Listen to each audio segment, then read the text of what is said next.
Mathematics is a universal language, shaping the way we understand the world.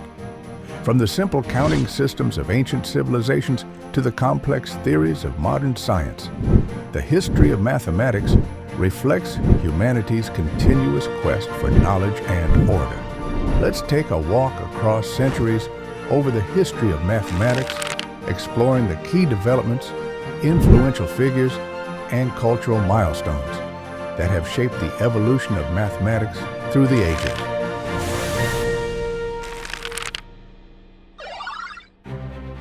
Before algebra, before calculus, before the symbol for zero, there were patterns, carved into bone, tracked in stars, measured in fields.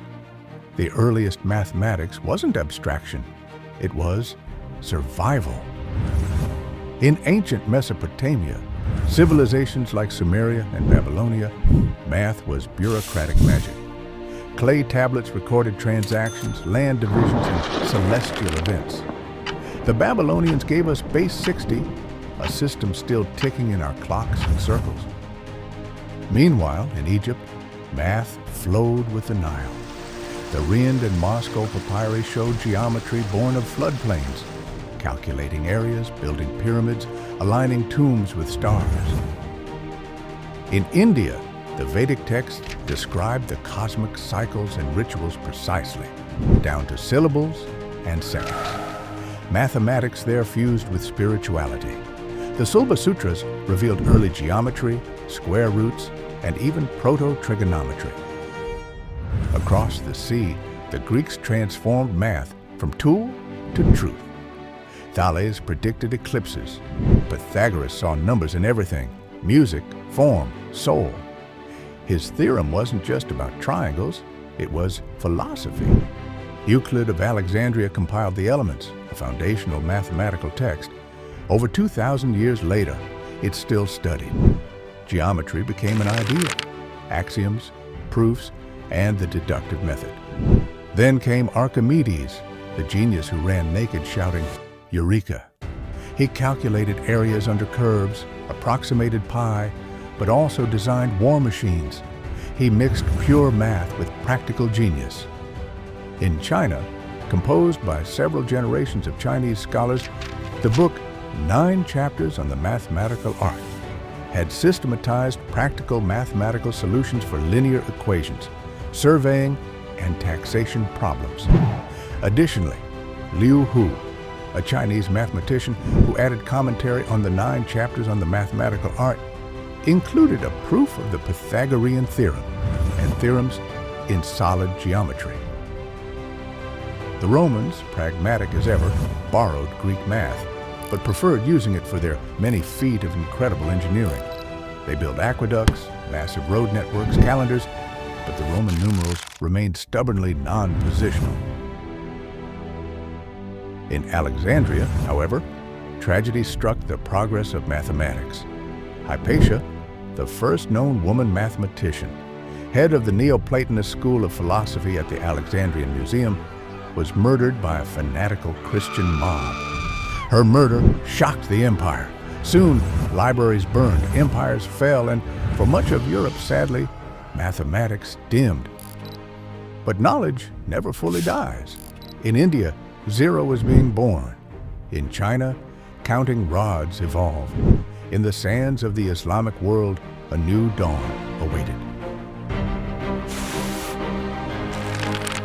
When Rome fell, its roads cracked, and its scrolls crumbled, mathematics in Europe dimmed. But in the East, the light moved and burned brighter than ever. In the Islamic world, knowledge was not just preserved, it was transformed. The House of Wisdom in Baghdad, founded in the 9th century, became a beacon. Greek, Indian, and Persian works were vigorously translated into Arabic to be studied, debated, and expanded. It was here that algebra was named.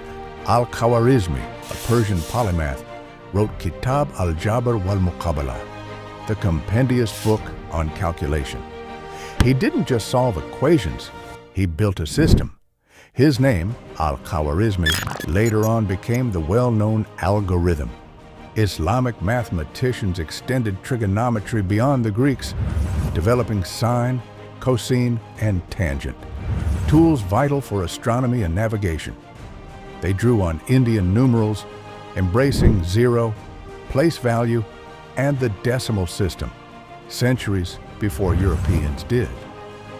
Omar Khayyam wrote poetry, but also classified cubic equations and explored geometric solutions. Al-Tusi corrected ancient flaws in Ptolemaic astronomy. Ibn al-Haytham pioneered optics with mathematical rigor. In India, meanwhile, Brahmagupta formalized rules for zero and negative numbers. He described solutions to quadratic equations centuries ahead of Europe. Later, Madhava of Kerala would approximate pi and lay the groundwork for calculus. In China, mathematicians used counting rods to solve systems of linear equations centuries before matrix algebra would emerge. Zhu Shijie's precious mirror of the four elements tackled problems that wouldn't reappear in the West until Newton's time.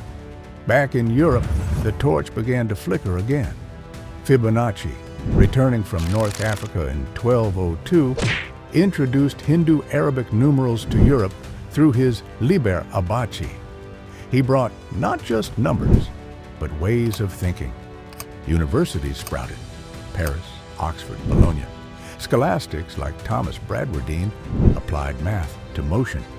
But much of the West still clung to Roman numerals and resisted zero as dangerous, even heretical. Then came the printing press, and with it, explosion.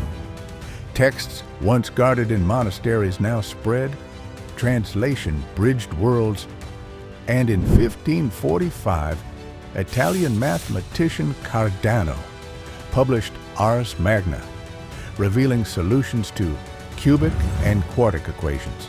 Mathematics had evolved through the crucible of cultures: India, the Islamic world, China, and finally back to Europe, ready to count, to calculate, and to question again. By 1600, mathematics had awoken. No longer just a tool of merchants or monks, it had become the language of nature. Galileo said the universe was written in mathematics, and he set about reading it. Then came Newton and Leibniz, men who, separately, invented calculus. Newton saw it as motion and force. Leibniz saw it as symbols and fluency.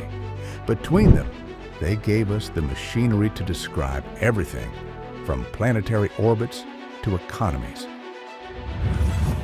As the Enlightenment spread, so did abstraction. Euler filled blackboards with symbols, proving identities and inventing graph theory. His formula, e to the power of I pi plus 1 equals 0, stitched together the 5 most fundamental numbers in a single, elegant whisper. Lagrange and Laplace extended calculus into celestial mechanics and probability. Fourier transformed heat into waves. Gauss, the prince of mathematics, reshaped number theory and laid the groundwork for non-Euclidean geometry.